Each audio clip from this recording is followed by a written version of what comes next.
Yeah, that's what it was. Okay. Defense man? For Gasser. Both. Okay. We won some today. They won a couple. Okay. But yeah. Good. Shaq been back out there? I know he flew down to Sacramento at the end of the week to see his high school play, right? He been back out there this weekend? Or? No, Shaq's been here the whole time. Has he? I thought he flew down to. I don't think so. I was tweeting about that.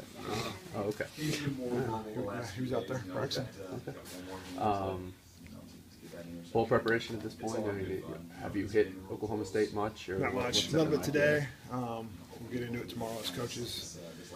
And then we have 2 practices. We'll work on them, and then another day off, some more game planning, another 2 practices here, or 3, something like that. Anyway, we'll get a lot of our work done here before we go down there.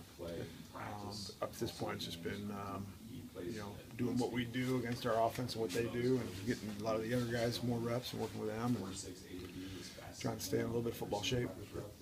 We got to talk to Buddha and Sidney Jones for the first time yesterday, and talking with Buddha specifically about how far they've come in the secondary, specifically since Eastern Washington, and then to do it, you guys are able to do it against the Cougars. Obviously, come a long way. I mean, what jumps out to you about the progress those guys have made? Just their resiliency, they've had their ups and downs, obviously, but yeah, they've been resilient guys, and they always come back the next week, bright-eyed and ready to get better, and they have gotten better, and that's all you can ask as a coach.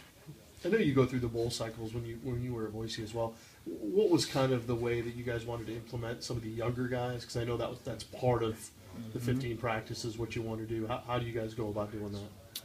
It was just really normal practices, and then they get a lot more opportunities, a lot more reps. Spend more time with them in individual. Vets get a couple of reps, and then we're with those guys. And then when we go and do team situations, it's the same thing. The starters, the guys have been playing this year, get a few reps, and majority of the reps go to the younger guys.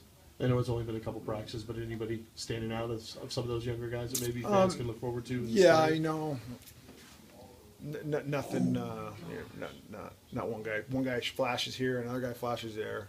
The consistency level is not where it needs to be with those guys, but that's why we get them as many reps as we can during the bowl, so they get a little bit better, refresh them from what they sort of retained from camp, and then just build on it. So when we go to spring, they got a little bit more grasp of what we're trying to get done.